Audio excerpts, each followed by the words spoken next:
good morning ក៏ដូចជារនសួស្តីដល់អ្នកនរគ្នាព្រឹកនេះខ្ញុំងើបតាំងពីម៉ោង5ដើម្បីមកធ្វើបាយសោបអ្នកនរគ្នាហើយបន្ទាប់ក្រោយមកខ្ញុំក៏បានយកពងទាពី3គ្រាប់ដល់3ចៀនដាក់ពីលើបាយអញ្ចឹងដើម្បីបង្កើនរសជាតិដល់ក្រោយមកខ្ញុំក៏យកសាច់ជ្រូកដែលខ្ញុំបានប្រឡាក់ហើយយកមកចៀនអ្នកនរគ្នាបន្ទាប់ពីខ្ញុំដាក់ចៀនចាស់ហើយខ្ញុំក៏មកគោះពងទារបស់យើងអ្នកនរគ្នាដែលខ្ញុំបានយកពីក្នុងទូមិញហើយខ្ញុំក៏ហាន់លខ្ទឹមហាន់អីដាក់ចូលចឹងជាធម្មតាយើងចៀនពងទាដាក់ពីលើបាយសោបអ្នកនរគ្នាបង្កើនរសជាតិឆ្ងាញ់ហ៊ានដាក់លខ្ទឹមវាមកហើយលខ្ទឹមខ្ញុំចែកជាពីរចំណែកទុកធ្វើទឹកខ្លាញ់ខ្លះដើម្បីសោបបាយហើយយើងកូវត់វាដាក់ស្ករប៊ីចេងអីហើយព្រមហើយយើងយកវាយកមកចៀនអ្នកនរគ្នាតបពីលើការចៀនពងទាសូត្រឆាឲ្យពងទារបស់យើងក៏ចិត្តខ្លោចដែរអ្នកនរគ្នាបានមកប្រែតវ៉ាន់ក៏វាខ្លោចខានញ៉ាំតែម្ដងនេះពងទារបស់យើងបានឆ្អិនហើយស្អីហើយខ្ញុំក៏បានយកវាយកមកកាត់ដើម្បីទុករៀបនៅលើបាយសោបរបស់យើងបង្កើតរសជាតិឆ្ងាញ់អញ្ចឹងណាអូមិនទេនេះជាទំនៀមទម្លាប់ស្ត្រីមេផ្ទះដែលអាសាព្យាយាមធ្វើបាយទឹកអញ្ចឹងណា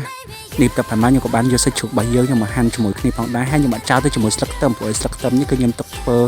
ទឹកខ្លាញ់អញ្ចឹងដើម្បីបង្កើតរសជាតិឈ្ងុយយើងសោបលើបាយហើយបាយនេះដែរខ្ញុំដួសដាក់ស្លឹកចេកអ្នកនរគ្នាដោយសារតែខ្ញុំរកស្លឹកឈូកអត់មានទេអញ្ចឹងទៅខ្ញុំក៏យកស្លឹកចេកយកមកដាក់ជំនួសវិញប៉ុន្តែមើលទៅទំនងខ្លាំងមែនតើបាយក្តៅជាមួយនឹង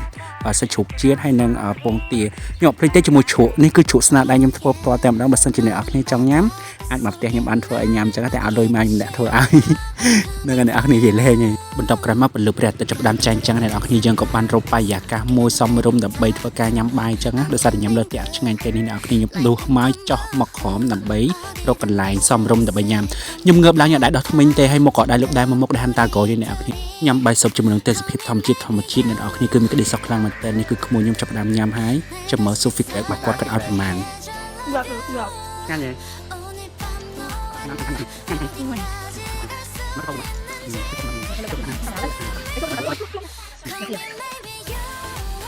ដល់ពីការ៉េតរបស់គាត់ឲ្យ10គឺអ្នកនរគ្នាឲ្យបានដែរ